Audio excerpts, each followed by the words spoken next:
Sama-sama kita masuk ke dalam gereja ini agar kita dapat memulai ibadah kita. Jemaat yang dikasihi Tuhan, mari sama-sama kita mempersiapkan hati dan pikiran kita menghadap hadirat Tuhan di dalam ibadah minggu kita pada hari ini. Kita masuk ke dalam sambutan dan warta jemaat. Saudara-saudari yang terkasih dalam Yesus Kristus, sebagai hamba Tuhan, kami mengucapkan damai sejahtera dan selamat hari Minggu bagi kita sekalian. Bagi saudara kami yang baru pertama beribadah di tempat ini, kami ucapkan selamat datang. Kehadiran saudara menambahkan sukacita bagi kita semua. Untuk mengawali ibadah ini, mari kita dengarkan warta jemaat tentang perjalanan pelayanan gereja dan rencana pelayanan ke depan. Jemaat yang dikasihi Tuhan, mari sama-sama kita perhatikan warta jemaat kita di dalam slide yang ditampilkan. Di dalam minggu Eksaudi ini kita dilayani oleh Pertua Bapak Ripo Ginting yang menyampaikan firman Tuhan kepada kita semua. Liturgi akan dipimpin Diaken Rumila Bru Surbakti. Untuk kebaktian minggu yang lalu dapat kita perhatikan di dalam slide yang ditampilkan. Dan kolekte khusus pada hari ini akan kita gunakan untuk mendukung kegiatan retreat Mamre di tanggal 26-27 Mei. Selanjutnya, untuk kebaktian PJJ dan PAPA kategorial minggu yang lalu juga dapat kita perhatikan di dalam slide kita. Di dalam minggu ini kita melaksanakan pekan doa mulai dari hari ini sampai hari Sabtu. Untuk PA Zaitun akan dilaksanakan pada tanggal 24 Mei. Untuk PA KKR dilaksanakan di gereja pada jam 11 selesai ibadah, tuan rumah Filipi Sembiring. Selanjutnya, terima kasih kepada saudara-saudari jemaat yang dikasihi Tuhan yang telah menyampaikan persepuluhan dan ucapan syukur di dalam periode minggu ini. Kiranya Tuhan yang selalu menyertai saudara sekalian satu keluarga. Selamat ulang tahun untuk saudara-saudari sekalian yang berulang tahun di dalam periode minggu ini. Kiranya Tuhan yang menyertai di dalam pertambahan usia. Untuk berita diakonia, mari sama-sama kita tetap berdoa untuk saudara-saudari kita yang pada saat ini sedang dalam pemulihan kesehatan. Untuk jadwal tuan rumah pekan doa dapat kita perhatikan di dalam slide kita.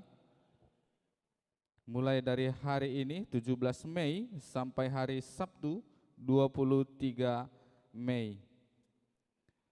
Ada sedikit penekanan perubahan di sektor PJJ Bulu Hawar. Untuk tuan rumah hari Selasa tanggal 19 Mei diganti jadi Bapak Kenan Stepu. Tuan rumah di hari Rabu diganti Bapak Ibren Ginting. Untuk sektor yang lain kami rasa sudah sesuai seperti slide kita. Untuk agenda runggun juga pekan doa 17 sampai 23 Mei. Tanggal 24 Mei Minggu Pentakosta yang pertama, dan kita akan melaksanakan lakon persadaan Sibadia setelah selesai pekan doa. Dan pada tanggal 25 Mei kita akan melaksanakan kebaktian Pentakosta yang kedua jam 19.00. Tanggal 26 sampai 27 Mei retreat Mamre di Anjungan. Tanggal 31 Mei rencana kebaktin peletakan batu pertama pembangunan gereja GBKP di Sintang. Pada hari ini setelah selesai ibadah, Permata kita membuka kantin Permata di depan gereja. Setelah selesai ibadah, mari sama-sama kita semua jemaat untuk ikut ambil bagian membantu Permata kita di membeli yang dijual di kantin Permata setelah selesai gereja. Kita masuk ke dalam kata pengantar. Saudara-saudari yang terkasih dalam Yesus Kristus, dalam minggu Eksaudi ini kita diajak untuk menyambut turunnya Roh Kudus setelah kita memperingati kenaikan Yesus ke surga. Meskipun dia telah naik ke surga, kita tidak ditinggalkannya sebagai yatim piatu. Dia tetap mendengarkan kita selama kita tetap berseru kepadanya. Yesus berjanji akan memberikan penolong bagi kita dalam setiap pergumulan hidup.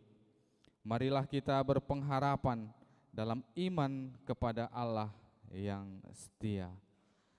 Jemaat, kami undang untuk sama-sama kita bangkit berdiri.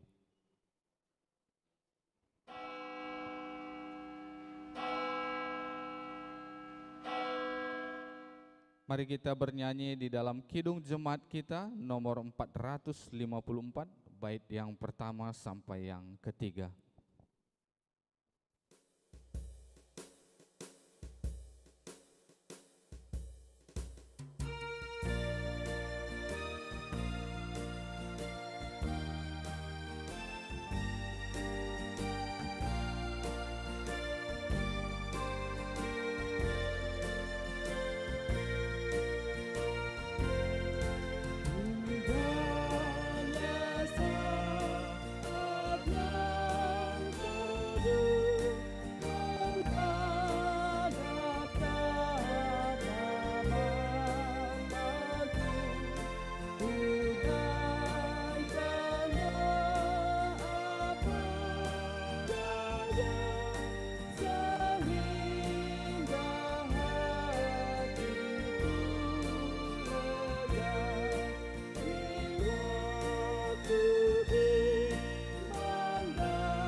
Bapa yang Maha Kuasa, di dalam nama anaknya Yesus Kristus yang telah menjanjikan penolong bagi manusia, di dalam nama Roh Kudus yang memampukan manusia untuk tetap setia meminta pertolongan kepadanya. Dia tidak meninggalkan kita seperti yatim piatu. Dia akan datang kembali. Amin.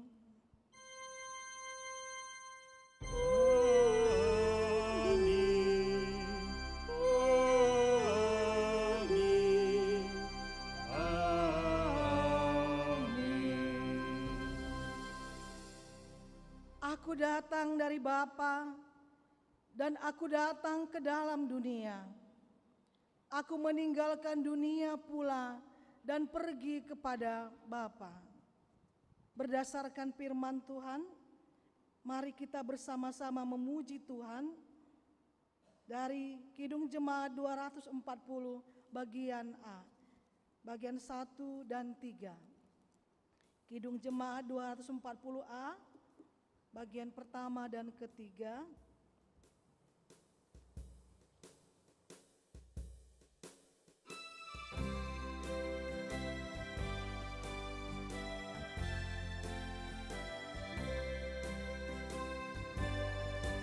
Datanglah ya sumber rahmat, selaraskan hatiku, menyanyikan kasih selamat yang tak kunjung berhenti.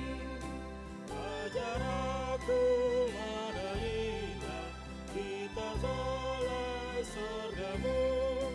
Aku puji gunung kokoh, gunung pengasihanmu.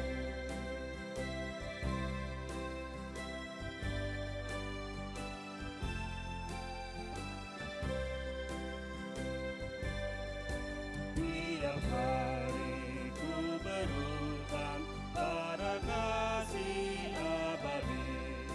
Rantailah hatiku curang dengan rahmat tak henti. Ku diberikan pencobaan, meninggalkan kasih-Mu. Inilah hatiku Tuhan, meteraikan bagi-Mu. Jemaat dipersilakan duduk.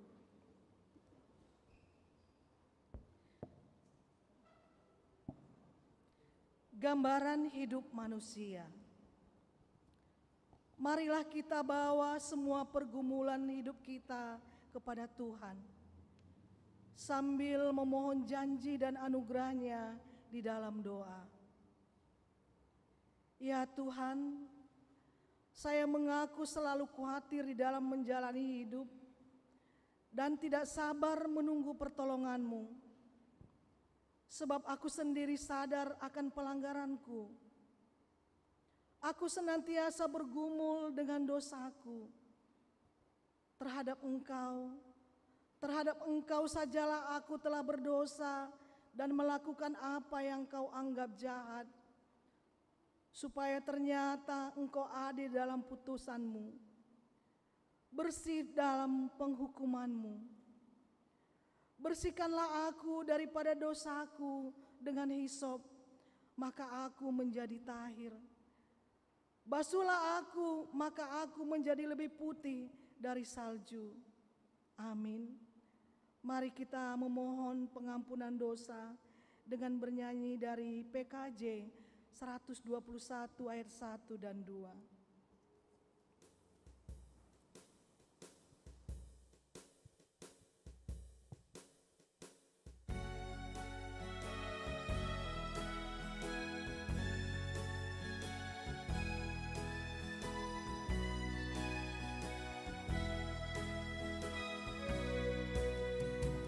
Andaikan kasih-Mu tidak merangkulku,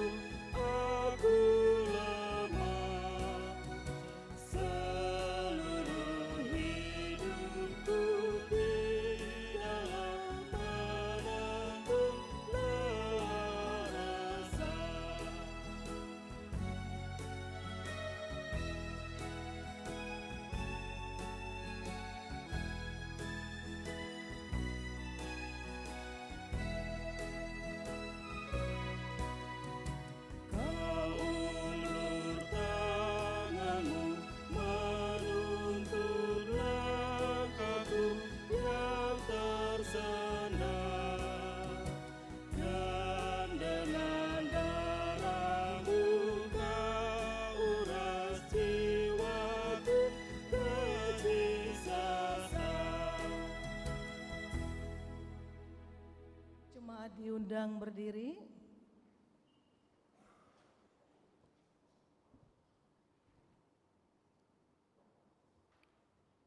Pengampunan dosa. Kasih Allah Bapa tidak terbatas, besar kasih setianya kepada kita. Kita telah mati karena dosa, tapi kita dibangkitkan bersama dengan Yesus Kristus. Sungguh besar rencana Allah untuk keselamatan kita. Amin. Mari kita memuji Tuhan karena kita telah diampuni dengan menyanyikan pujian dari Kidung Jemaat nomor 36 ayat 1 dan 2.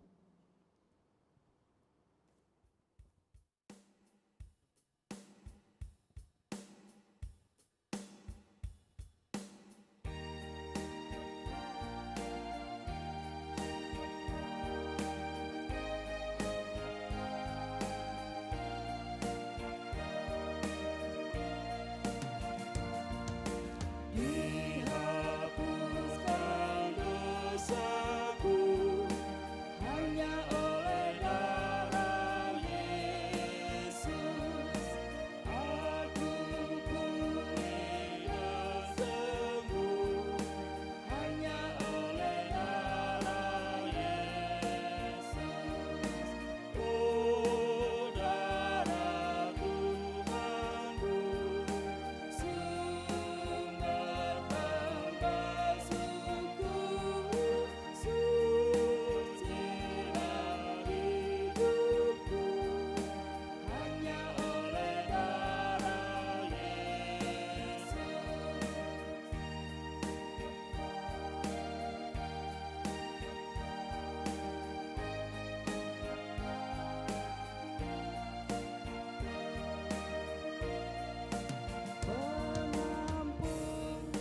Pengampunan dosaku hanya oleh darah Yesus. Penyucian hidupku hanya oleh darah Yesus. Oh, darah Tuhanku, sumber tambah suci dari hidupku, hanya oleh darah Yesus. Jemaat dipersilahkan duduk. Sampailah kita kepada pembacaan firman Tuhan yang pertama. Firman Tuhan yang pertama terambil dari Kisah Rasul 1 ayat 12 sampai 14. Kami bacakan dari depan secara tunggal. Kisah Rasul 1 ayat 12 sampai 14. Rasul-rasul menanti-nanti. Maka kembalilah rasul-rasul itu ke Yerusalem dari bukit yang disebut Bukit Zaitun, yang hanya seperjalanan sabat jauhnya dari Yerusalem. Setelah mereka tiba di kota, naiklah mereka ke ruang atas, tempat mereka menumpang. Mereka itu ialah Petrus dan Yohanes, Yakobus dan Andreas, Filipus dan Thomas, Bartolomeus dan Matius, Yakobus bin Alfeus dan Simon orang Zelot dan Yudas bin Yakobus. Mereka semua bertekun dengan sehati dalam doa bersama-sama dengan beberapa perempuan serta Maria ibu Yesus dan dengan saudara-saudara Yesus. Demikian firman Tuhan. Berbahagialah orang yang mendengarkan firman Tuhan, yang memelihara serta melakukannya dalam kehidupannya sehari-hari. Haleluya. Haleluya, haleluya, haleluya.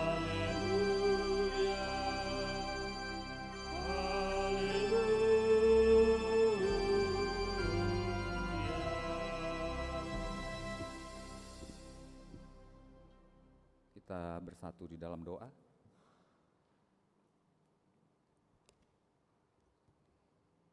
Kami mengucap syukur pagi hari ini Tuhan, Bapa menemani kehidupan kami penuh dengan berkat, penuh dengan berkah, kesehatan, kesempatan untuk kami belajar kebenaran firman-Mu hari ini. Berdolatlah kepada hamba-Mu, pakai bibir mulut hamba, hati hamba untuk menyampaikan isi hati Tuhan. Dan semua kuasa-kuasa yang mengganggu kami tolak di dalam nama Yesus, dan Bapa yang mendukung hati kami, memberikan hati telinga seorang hamba yang siap untuk mendengar. Inilah doa kami yang kurang sempurna, kami datang melalui anak-Mu Yesus Kristus. Amin. Bapak Ibu, kita buka Alkitab kita sesuai dengan yang sudah ditetapkan dari Modramen, yaitu Mazmur 31 ayatnya yang ke-10 sampai ayatnya yang ke-14. Mazmur 31 ayatnya yang ke-10 sampai ayatnya yang ke-14 kita bacakan secara responsoria. Kami mulai dari ayatnya yang ke-10 dan diikuti oleh jemaat, dan kita akan bacakan secara bergantian. Mazmur 31 ayatnya yang ke-10. Kasihanilah aku ya Tuhan, sebab aku merasa sesak, karena sakit hati mengidaplah mataku, meranalah jiwa dan tubuhku. Sebab hidupku habis dalam duka, dan tahun-tahun umurku dalam keluh kesah. Kekuatanku merosot karena sengsaraku, dan tulang-tulangku menjadi lemah. Di hadapan semua lawanku aku tercela, menakutkan bagi tetangga-tetanggaku, dan menjadi kekejutan bagi kenalan-kenalanku. Mereka yang melihat aku di jalan lari daripadaku. Aku telah hilang dari ingatan seperti orang mati, telah menjadi seperti barang yang pecah. Sebab aku mendengar banyak orang berbisik-bisik, ada kegentaran dari segala pihak. Mereka bersama-sama bermufakat mencelakakan aku, mereka bermaksud mencabut nyawaku. Terpuji nama Tuhan. Minggu ini dinamakan Minggu Eksaudi dari kalender gerejawi. Jadi Eksaudi ini adalah minggu ke-7 dari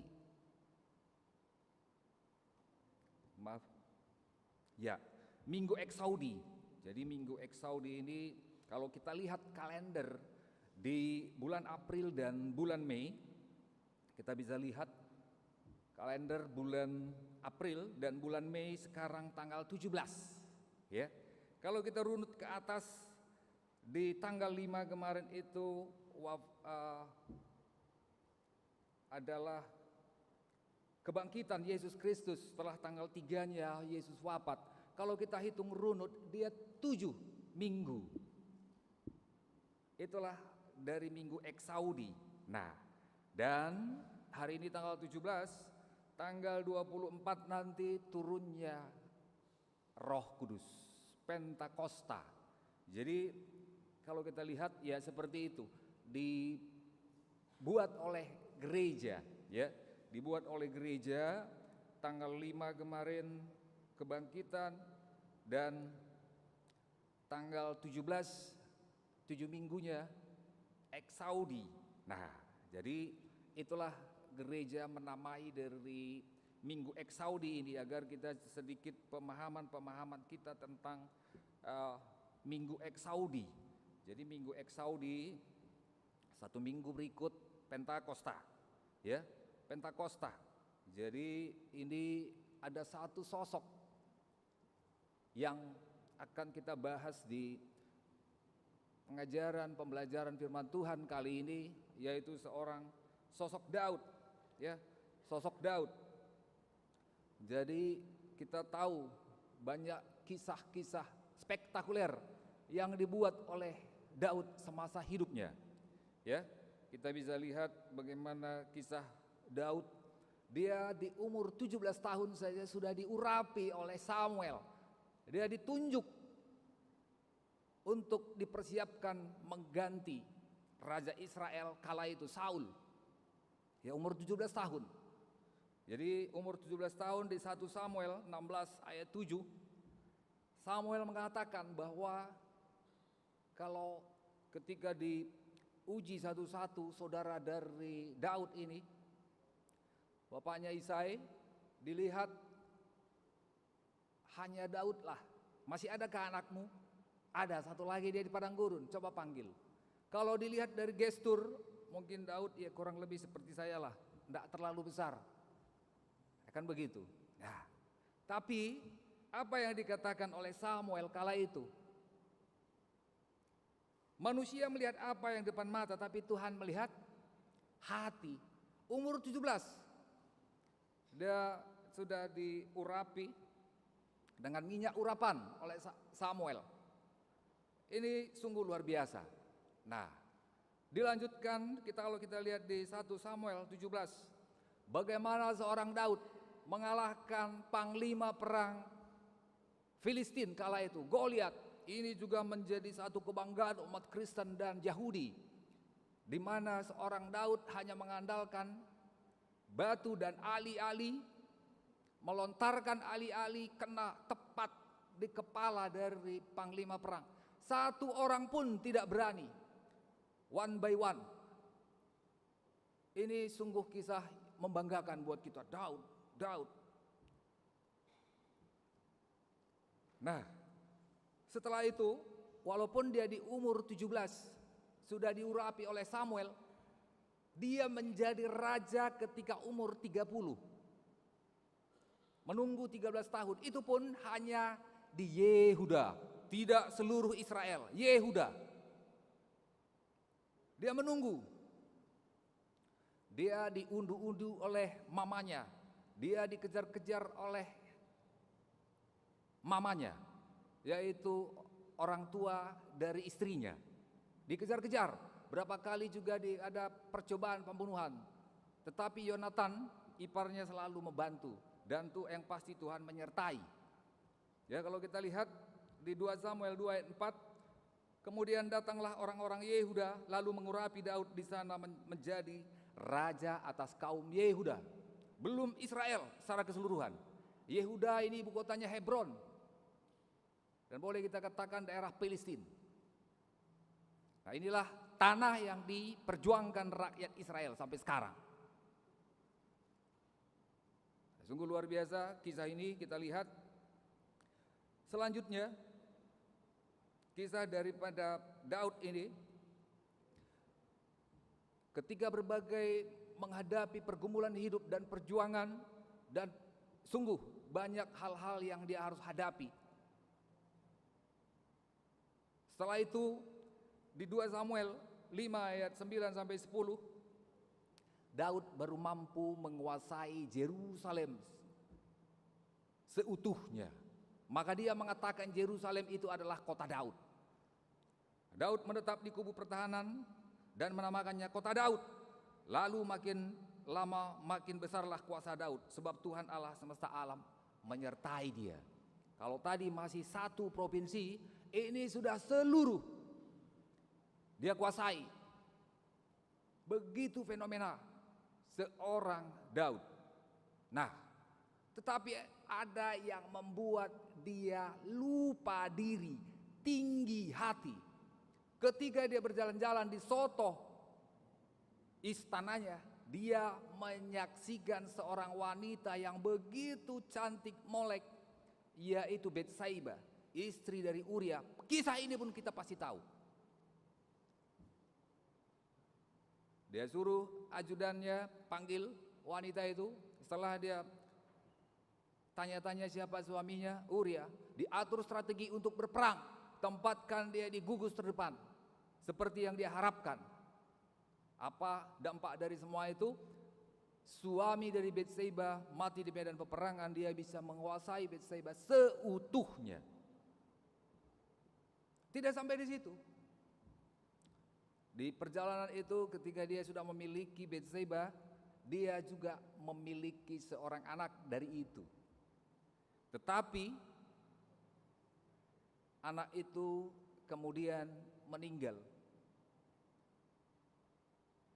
Di 2 Samuel 12 ayat 1 sampai 31 kita bisa lihat bagaimana Nabi Nathan menegur seorang Daud. Dia mengisahkan, menganalogkan sebuah cerita. Seorang anak orang kaya yang mempunyai domba seorang anak orang miskin mempunyai domba yang dia sudah asuh sejak kecil. Ketika tamunya orang kaya datang, bukan dombanya yang diambil, tapi domba anak yang miskin. Murkalah Daud. Apa yang dia katakan kepada Nabi Nathan, orang itu patut dihukum mati bersama keluarganya. Apa yang dikatakan Nabi Nathan, kaulah itu orangnya Daud.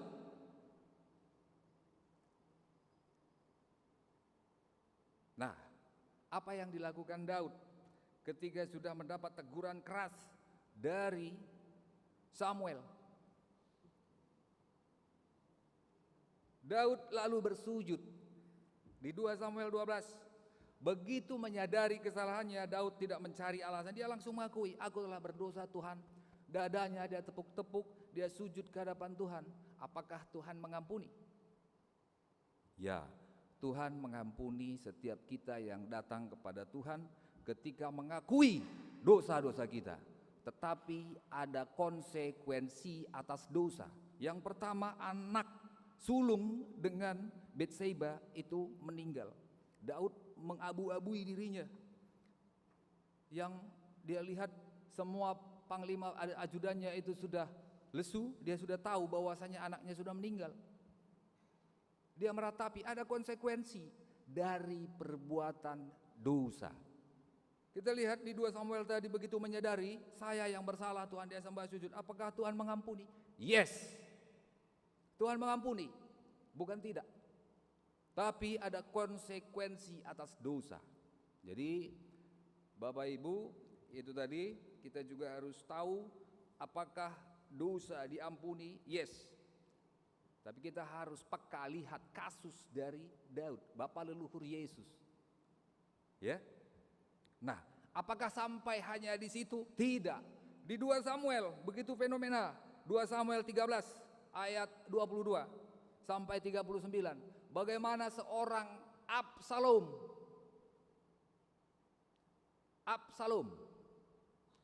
putra kebanggaannya berkhianat melakukan kudeta. Setiap orang yang mau menghadap kepada raja dia panggil dulu, dia kasih hasutan. Setiap orang yang mau menghadap kepada raja dia panggil. Memang baik raja kita itu, tapi inilah yang sudah dilakukan. Kalau sekarang ini buzzer ya, mempengaruhi setiap rakyat yang ingin menghadap kepada raja. Dan akhirnya bagaimana Absalom dikisahkan membunuh Amnon, seninanya, tapi lain ibu. Kalau Absalom ini ibunya Maaka. Banyak istri Daud. Ada Hagit, bukan Pagit ya, Hagit. Nah, ada Hagit juga. Banyak istri. Betseba, Hagit, Maaka. Nah, jadi larilah Daud dari Yerusalem karena dikudeta oleh anaknya. Coba Bapak Ibu, bagaimana bisa kita bayangkan seorang anak yang kita besarkan hidup di istana, segala fasilitas yang kita biayai, kita beri dia fasilitas, seorang anak raja yang muncul di pikirannya adalah berkhianat kepada bapak dan ibunya. Inilah yang dihadapi Daud dalam kisahnya. Coba mungkin kita tidaklah seperti Absalom mengkudeta ya. Tapi anak-anak kita juga banyak yang seperti Absalom. Ketika kita sudah sekolahkan tinggi-tinggi, ketika kita sudah biayai fasilitas, kita doakan, kita puasa bagi dia. Tapi apa yang diperlakukan anak kepada kita? tidak pernah mau mendengar petuah-petuah orang tua. Inilah yang dihadapi Daud kala itu. Bagaimana Tamar diperkosa oleh Amnon. Tamar ini satu bapak, satu ibu dengan Absalom. Dendam dia dibunuhnya. Kau tunggu, dendam membara. Itulah konsekuensi dari dosa. Tuhan Maha Pemurah, Maha Penyayang, kok diampuni. Betul.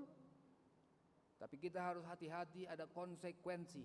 Darah dan pertikaian tidak pernah lepas. Pedang dan darah tidak pernah lepas dari keturunan Daud.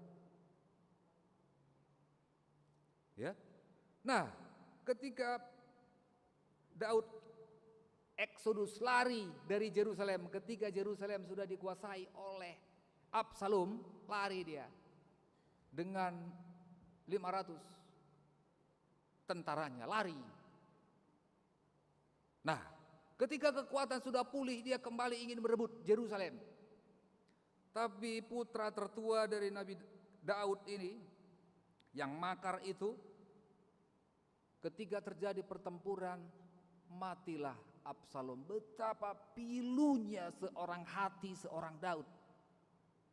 Putra kebanggaannya meninggal akibat pertempuran antara pasukannya dan pasukan anaknya. Dan mungkin pun kita pernah merasakan hal yang sama. Bukan tidak sampai meninggal seperti Absalom. Tetapi anak jatuh ke dalam dosa. Anak tidak taat kepada orang tua. Itulah menangis Daud. Tuhan, apalagi yang semua harus saya hadapi? Tapi dia sadar diri, mengaku dosanya di hadapan Tuhan. Dia menerima kritik, teguran dari Nabi Nathan. Dia terima. Ya. Nah, setelah Daud tua, dia sakit. Badannya dingin. Dia minta kepada permaisurinya, carikan saya seorang wanita yang cantik, yang masih muda. Didapatlah Abisak, orang Sunem, yang menghangatkan tubuhnya. Ini Daud lagi-lagi saya tidak tahu, Alkitab hanya mencatat seperti itu. Kalau saya berpikir sih tidak perlu seorang wanita, tapi itulah yang dituliskan Alkitab. Gadis cantik dicari seluruh penjuru. Dapatlah seorang wanita yang bernama Abisak, orang Sunem, bukan Sunem namanya. Nah, yang melayani Daud. Nah, makanya ini juga menjadi bahan perhatian kita. Mamre saya yakin tidak seperti Daud dalam hal kedagingan kewanitaan. Dia begitu banyak istrinya. Ya. Akhirnya datanglah Maaka, ketika dia terbaring di tempat tidur, datanglah Maaka. Raja, bagaimana kalau Amnon saja yang menjadi raja? Adonia anaknya ya. Adonia anak dari Maaka. Bagaimana kalau Adonia? Hagit, maaf. Bagaimana Hagit datang menghadap dia, bukan Pagit, Hagit datang, raja, bagaimana kalau Adonia saja yang menjadi raja menggantikan tahtamu? Setuju. Setelah itu datang lagi Betseba. Loh, aku dengar kau sudah merestui ya si Adonia menjadi raja pengganti kau. Sabar. Dia sudah bingung mengiyakan yang mana yang harus menggantikan dia. Dan kita juga bisa lihat Tuhan tidak merestui dia mendirikan bait Allah di Yerusalem, karena sudah begitu kotor, tangannya penuh dengan lumur darah. Masuk lagi Betseba, marah dia kepada raja. Kenapa engkau restui itu Adonia menjadi raja penggantimu? Tidak, yang menggantikan aku adalah Salomo. Adonia mengerti, oke deh, enggak apa deh. Walaupun saya tidak menjadi raja, tapi satu hal permintaan saya, Abisak orang Sunem menjadi istri saya. Oke, deal. Itu dipikir oleh Salomo menjadi siasat untuk mengambil tahta kerajaannya. Dia suruh panglimanya, Benaya, sikat, habisi Adonia. Akhirnya panglima perang dari Salomo, Benaya, membunuh Adonia, anak Hagit. Jadi Adonia ini dihukum mati karena ia meminta Abisak selir gundi dari bapaknya. Jadi Salomo mengira ini politis, ini anak ini harus saya habisi. Dia habisi. Ya, dia menganggap itu sebagai upaya terselubung untuk mengambil tahta. Nah, jadi itulah rangkaian kehidupan seorang Daud sejak masih menjadi gembala sampai menjadi seorang raja. Dia memimpin 7,5 tahun di Yehuda dan sisanya 33 tahun di Yerusalem. Tapi apa yang dia hadapi? Makar dari anaknya saling bunuh. Tapi ada hal yang luar biasa dari Daud, yaitu dia datang kepada Tuhan mengakui semua dosa-dosanya. Dan kita lihat di slide yang kedua, operator, bahwasanya Minggu Eksaudi ini adalah terilhami diambil dari Mazmur 27 ayat 7. Ya. Bagaimana seorang Raja Daud, Mazmur 27 ayat 7. Ini bahasa Latin, Exaudi Domine Vocum Maem. Kalau yang mengikuti story saya kemarin, ini minggu lalu saya sudah buat. Dengarlah Tuhan seruan yang kusampaikan, kasihanilah aku dan jawablah aku. Itulah makna dari Exaudi, ya. Bahasa Latin, dengarlah Tuhan, yang diambil dari Mazmur 27. Inilah makna Minggu Eksaudi. Artinya, dengarlah Tuhan, yang diambil dari Mazmur 27 ayat 7. Exaudi Domine Vocum Maem. Ya. Nah, dengarlah Tuhan seruan yang kusampaikan, kasihanilah aku dan jawablah aku. Karena getemnya hati seorang Daud, dia lampiaskan di Mazmur Daud 27 ayat 7 ini. Ya. Nah, kan kita tadi sudah di kalender gereja bahwasanya ini adalah minggu ke-7 setelah Paskah, jatuh di antara kenaikan Yesus Kristus dan Pentakosta. Ya, turunnya Roh Kudus. Jadi makna dari Minggu Eksaudi ini saatnya kita untuk memuji Tuhan, memuliakan Tuhan, bersuka cita, memohon penyertaan Roh Kudus yang akan kita sambut minggu depan. Dan bagaimana hancurnya hati Daud. Mungkin Bapak Ibu kita juga pernah merasakan apa yang dirasakan oleh Daud. Yuk, mari kita datang kepada Daud, datang kepada Tuhan seperti Daud. Apa yang dia persembahkan, dia tidak janjikan kepada Tuhan, aku akan persembahkan hidupku, tidak. Tapi apa yang dibawa oleh Daud, hati yang hancur dan pengakuan dosa. Apakah kita ketika berdoa, saya terilhami juga yang disampaikan oleh Pak Pendeta minggu lalu waktu ketika Minggu Rogate, ya, kita berdoa itu, ya. Yang pertama ketika kita berdoa kepada Tuhan itu adalah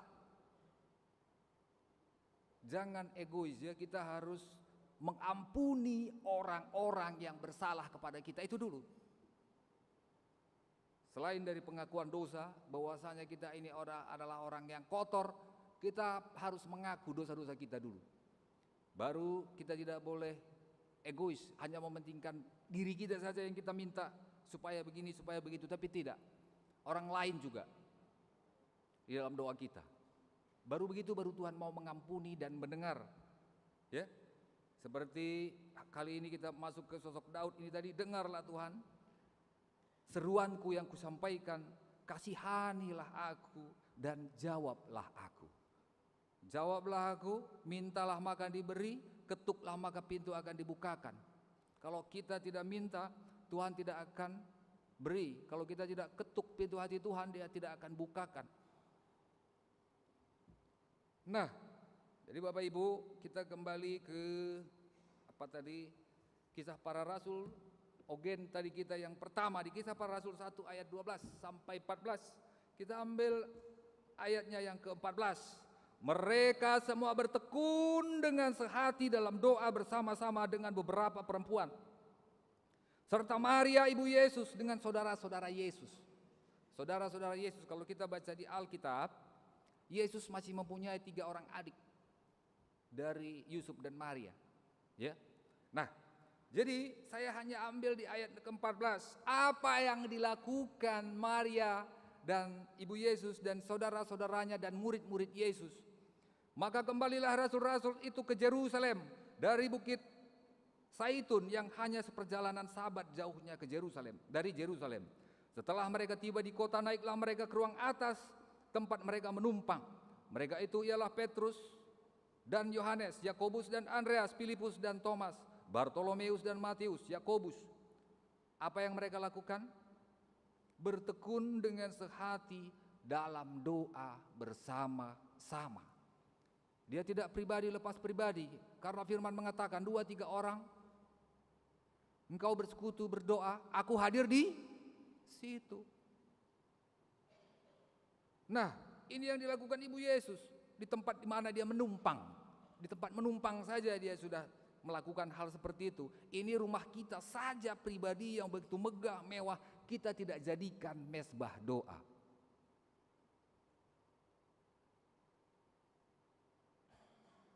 Ya, Bapak Ibu, mari kita kembali ke sosok Daud.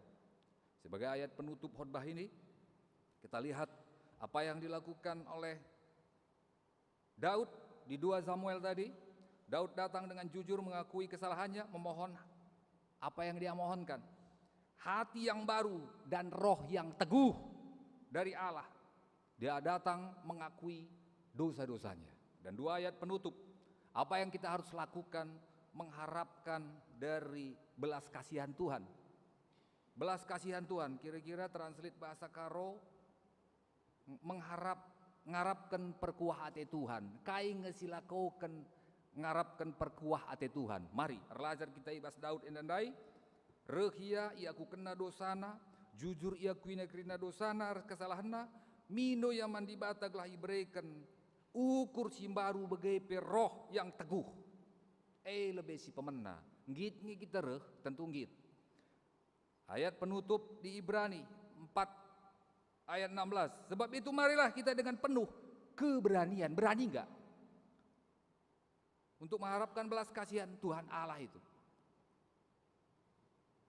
Sebab itu marilah kita dengan penuh keberanian menghampiri tahta kasih karunia, supaya kita menerima rahmat dan menemukan kasih karunia untuk mendapatkan pertolongan kita pada waktunya. Sabar juga, bukan langsung didapat-dapat. Daud itu sudah post power syndrome, istilah medis atau istilah psikologis. Dulu begitu jaya, begitu hebat, dikhianati anak peselam bagikan kata. Tentu dia post power syndrome. Dan getemna ukurna karena hancurnya, pilunya hatinya dia datang berani kepada Tuhan. Ayat penutup di Efesus 2 ayat 8 sampai 9. Sebab oleh kasih karunia kamu diselamatkan melalui iman. Itu bukan hasil usahamu tetapi pemberian Allah. Dan itu bukan hasil pekerjaanmu.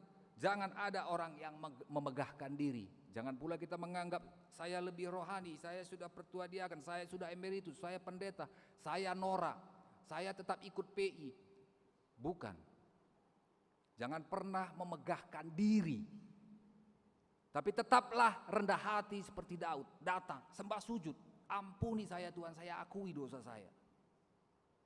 Itulah agar kasih karunia, belas kasihan Tuhan itu bisa dianugerahkan bagi kita.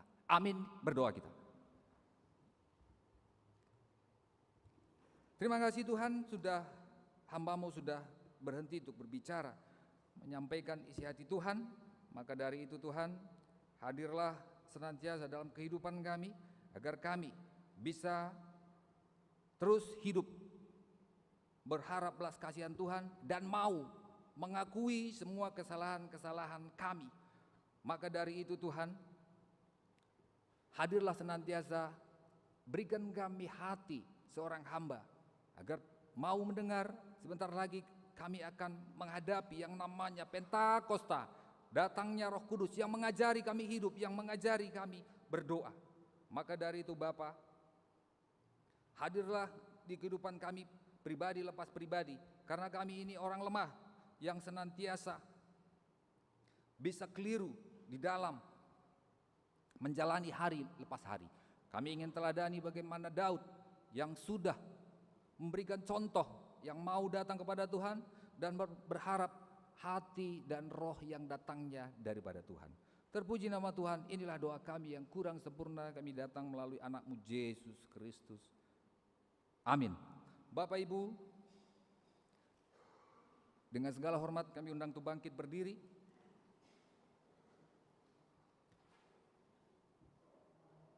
Marilah sama-sama kita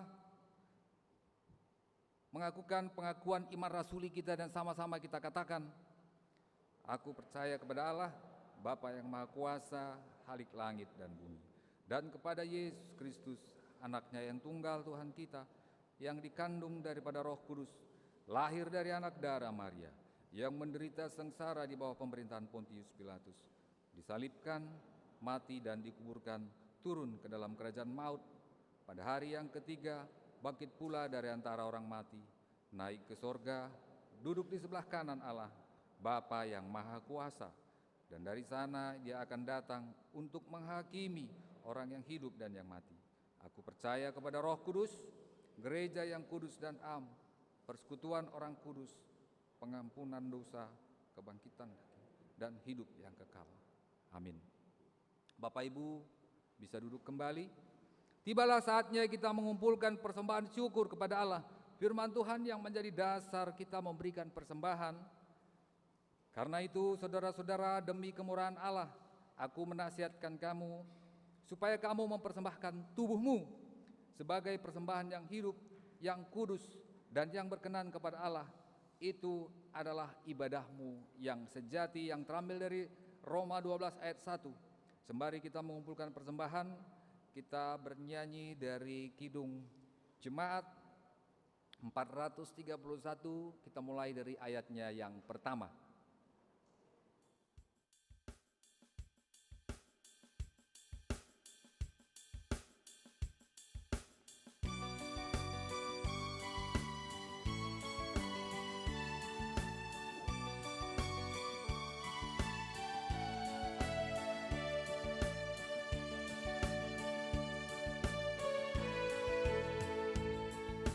Bila kau pangkas melanda hidupmu,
Kita masuk ke dalam doa persembahan dan syafaat. Diberikan waktu beberapa saat bagi kita untuk berdoa dari hati ke hati kepada Tuhan. Berdoa, kita mulai.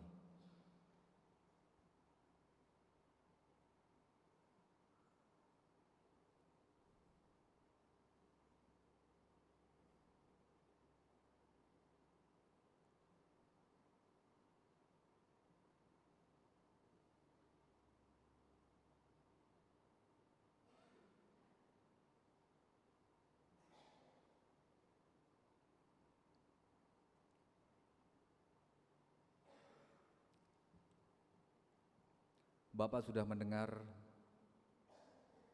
permohonan kami dari lubuk hati paling dalam. Tuhan, pergumulan-pergumulan pribadi lepas pribadi yang kami sampaikan, kami yakin dan percaya dengan hati yang hancur, dengan hati yang pilu, kami persembahkan hati kami meminta kepada Tuhan. Maka dari itu Bapa, dengarlah seruan kami seperti Minggu Eksaudi hari ini. Dengarlah Tuhan permohonan kami dan jawablah. Di dalam doa syafaat ini kami memohon kepada Tuhan untuk berdoa untuk perdamaian dunia. Di beberapa negara sedang bertikai Tuhan. Pertikaian sudah lama antara Rusia dan Ukraina yang hingga saat ini juga belum usai. Dan perang yang baru antara Amerika dengan Iran, Israel dengan Libanon, Hizbullah, Hamas. Tuhan, begitu banyak korban yang tidak berdosa, yang menanggung akibat dari pertikaian ini. Engkau berikan hati yang mengampuni kepada petinggi-petinggi negara agar bisa menahan diri dan masa-masa transisi gencatan senjata ini membuahkan sebuah komitmen perdamaian agar perdamaian damai yang diinginkan oleh seluruh masyarakat dunia bisa terwujud. Kami tidak lupa berdoa buat bangsa dan negara kami, Republik Indonesia. Engkau berikan hikmat kepada Presiden, Wakil Presiden dan seluruh menteri. Begitu juga Tuhan kepada Gubernur Provinsi Kalimantan Barat di mana kami hidup, Wakil Gubernur, Wali Kota Pontianak, agar bisa memimpin Provinsi Kalimantan Barat dan khususnya Kota Pontianak ini dengan baik. Kami berdoa buat PGI, KWI, agar bisa memimpin dengan penuh hikmat Roh Kudus. Begitu juga kami berdoa buat Ketua Modraman kami, Ketua Klasis kami, begitu juga Runggun Pontianak, Ketua Runggun, Pendeta, agar bisa betul-betul Tuhan berjalan beriringan mewujudkan apa yang dikehendaki oleh Tuhan. Ada acara besar, agenda besar yang kami ingin laksanakan Runggun Pontianak, di mana tanggal 31 Mei nanti Tuhan 2026 ini kami agendakan pembangunan peletakan batu pertama gereja GBKP Sintang. Jadi mustahil bagi Tuhan. Engkau sudah mempersiapkan orang-orang, Engkau sudah mempersiapkan segala sesuatu untuk terwujudnya gereja di Sintang. Secara pendanaan mustahil, tetapi Bapak melihat hati kami yang mau. Engkau sudah mempersiapkan segala sesuatunya, kami yakin dan percaya itu Tuhan. Segala yang sudah diaturkan oleh Runggun dan Perpulungan Sintang serta panitia kecil yang dibentuk bisa mewujudkan acara ini dan berdirilah gereja GBKP di Sintang. Kami juga berdoa buat pos PI di Ketapang, Bengkayang, Singkawang. Kau berikan hikmat kepada Detaser agar betul-betul Tuhan pakai dia luar biasa untuk mewartakan firman Tuhan. Kami berdoa Bapa kepada jemaat Tuhan yang sudah merasakan kasih Tuhan dalam ucapan syukur perpuluhan, keluarga Bapak Regina, keluarga 1943 Antioquia, NN Filipi, begitu juga NN Filipi yang lain Tuhan, keluarga pendeta kami Joharis Ginting, dan Juga ada hati dari penjual cehuntiau di depan yang sudah memberikan ucapan syukurnya untuk kas dan persepuluhan. Terima kasih Tuhan. Kami juga berdoa buat jemaat Tuhan yang sudah Engkau berikan umur panjang, yang berulang tahun periode minggu ini Tuhan. Tetap Engkau berikan kesehatan hikmat agar saudara-saudari kami yang berulang tahun ini juga bisa terus melayani dengan senang hati, ketulusan hati, dan Engkau jauhkan dari segala sakit penyakit. Kami juga berdoa buat saudara-saudari kami yang di masa pemulihan kesehatan. Ribu Vendera Sembiring, Boulang dan Karoyu dibangun, Biring Christopher Barus, dan Mamre kami, Esra Silitonga, dalam upaya-upayanya untuk mendapatkan satu kondisi kesehatan yang paripurna.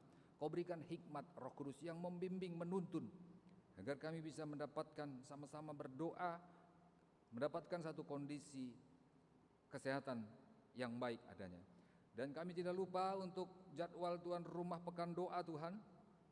Engkau berkati seluruh tuan rumah hari ini dan hari-hari seterusnya di 4 sektor, agar kami bisa betul-betul terus berdoa untuk menyambut hari Pentakosta. Kami persiapkan hati kami Tuhan di dalam minggu ini. Maka dari itu Tuhan, tetap urapi hamba-Mu yang akan mewartakan firman Tuhan, agar kami betul-betul bisa merasakan penyertaan Tuhan dalam kehidupan kami. Kami juga mungkin Tuhan yang hadir kali ini sudah merasakan ada sakit penyakit. Kami juga berharap agar Bapa yang menunjukkan tempat obat yang mujarab untuk kesembuhan kami. Kami juga berdoa buat permata kami Tuhan, baik yang di luar Pontianak maupun yang di dalam Pontianak. Mereka ini adalah kelak menjadi tulang punggung gereja yang sedang kuliah. Engkau sertai dalam perkuliahannya Tuhan, yang sedang mencari pekerjaan. Engkau tunjukkan tempat pekerjaan, dan yang sudah usia matang untuk berumah tangga, Engkau tunjukkan pasangan hidup yang takut akan Tuhan. Semua pergumulan kami ini kami serahkan ke dalam tangan Tuhan, dan kami inilah momentum. Kami memohon kepada Tuhan di minggu Eksaudi ini, dengarlah permohonan kami ya Tuhan, dan jawablah kami. Terpuji nama Tuhan, dan banyak hal yang kami masih mau minta ke dalam tangan Tuhan. Tapi sebelum kami meminta Tuhan, Engkau sudah tahu apa skala prioritas yang terbaik Engkau wujudkan dalam kehidupan kami. Dan bagaimana Abraham memohon kepada Tuhan, yang mustahil dia bisa mendapatkan keturunan seperti bintang di langit dan pasir di laut. Dan bagaimana juga Tuhan Engkau urapi Musa membawa Israel keluar dari tanah perbudakan. Dan Engkau juga bagaimana bisa membuktikan di Ayub, kisah Ayub yang sungguh fenomenal bagi kami Tuhan. Engkau gantikan berlipat-lipat kali ganda, dan tak tabah di setiap penyakit, di setiap pergumulan, Engkau gantikan berkali-kali lipat. Dan kisah yang baru kami pelajari yaitu Daud. Kami mempunyai Allah yang sama, mulai dari Abraham, mulai dari Musa, Ayub, begitu juga Daud. Kami punya Allah yang sama kepada Tuhan. Maka dari itu kami ingin persembahkan hati kami kepada Tuhan, memohon agar kami betul-betul bisa merasakan apa yang mereka sudah nikmati, rasakan. Kami juga bisa menikmati sekarang, karena Engkau adalah Allah yang dahulu, sekarang dan selamanya, yang tidak pernah berubah, yang pasti mendengar. Asal kami mengakui dosa, mengampuni, kami dengan hati yang hancur kami persembahkan, berani kepada Tuhan mengakui dosa dan tidak memegahkan diri. Inilah doa kami yang kurang sempurna. Kami datang melalui anak-Mu Yesus Kristus. Amin. Bapak Ibu, kami undang untuk bangkit berdiri. Kita sampailah kepada tekad.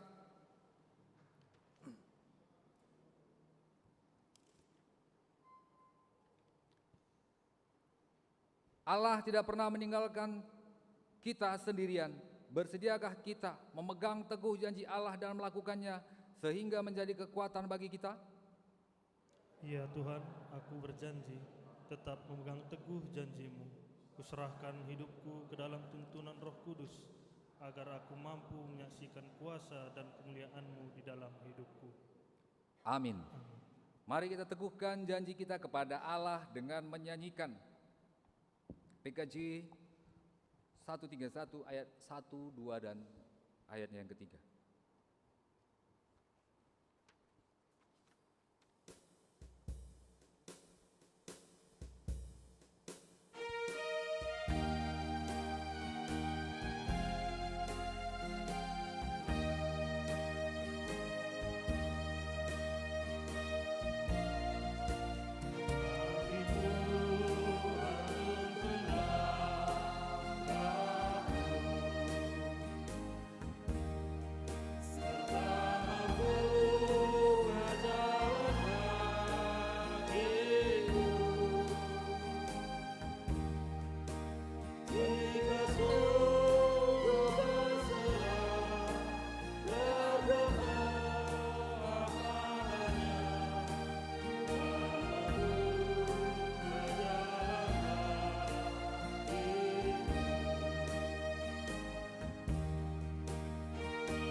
Mari kita berdoa di dalam doa Bapa kami dan sama-sama kita katakan, Bapa kami yang di surga, dikuduskanlah namamu, datanglah kerajaanmu, jadilah kehendak-Mu di bumi seperti di surga.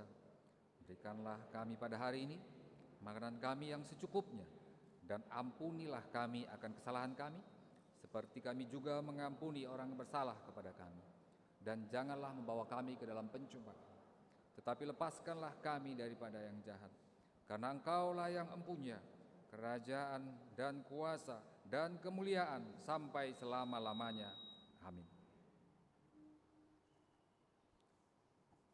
Jalanilah kehidupan kita, teguhkanlah hati kita untuk melakukan firman Allah yang telah kita dengar hari ini. Terimalah berkat Tuhan. Tuhan memberkati dan melindungi kita. Tuhan menyinari kita dengan wajah-Nya dan memberi kita kasih karunia. Tuhan menghadapkan wajah-Nya kepada kita dan memberi kita damai sejahtera. Amin.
bagi penempatan datasar Pikaris waktu Miss Pepulung Zaitun karena gegeh kengasupan silwa Zaitun nikapkan sepeda motor na waktu ela salah kami ya. Jadi enda peseka arah Zaitun narika guna banci nampati sekaligus pertoton man perpulungan PJJ Zaitun lah PJJ Sintang lah majika pajak perpulungan gereja Sintang man Bandung Bendahara banci kok pesan do secara simbolis mungkin kare Mas Pak Sani si pesa real ya foto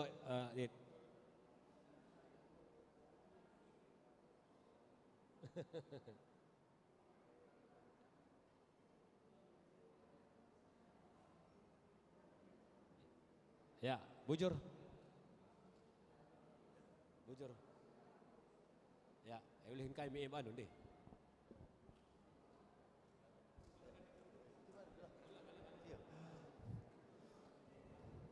Jadi perpulungan Tuhan akap kami si katakan bujurman kam kerina orang tua kami Zaitun bagai pekam si kundul mungkin orang tua Zaitun jadi mewakili kam kerina ibas dukungan du. Memang adi si pengenan kami tiap tahun ngenda Zaitun perubahan aksi si kadang-kadang mengejutkan aku pindah luku teh tiba-tiba ada aksi si bagenda si jadi penampat nang daing pembangunan Sintang tapi kami runggun mengatakan bujur man Bandu mungkin ibas ikut KPI mungkin lanai kam ngasup secara kadang tapi aksi-aksi indue ku akap menjadi contoh man banta kerina kategori sideban bagi pengurus PJJ pagi bawa kami ku Sintang pas peletakan pertama batu palas gereja ata pagi ban kami ka enda sumbang bahasa itu apa namanya itu plakatna bagi sedahkan pagi bas warisye maka bas tanggal 21 bagi sekata kendai ban peletakan pagi ketua kelas sereh ku Sintang apa kamsi kebetulan ku Sintang kam singgah kam ku Sintang bagi kuakap maka selari bujur man Bandu pengurus itu saya kam juah-juah ibas pemerintah ekor tambah rezeki tambah kesehatan man Bandu Rina bujur sekelari salami kami kan bujur ya bujur oleh kami deh ya engkau kakam banci kundul bujur man kam krina orang tua kami Zaitun makana man kam pertua ras diakan kami engkau banci kamu kulebe lah isalami perpulungan ta man banta kita krina perpulungan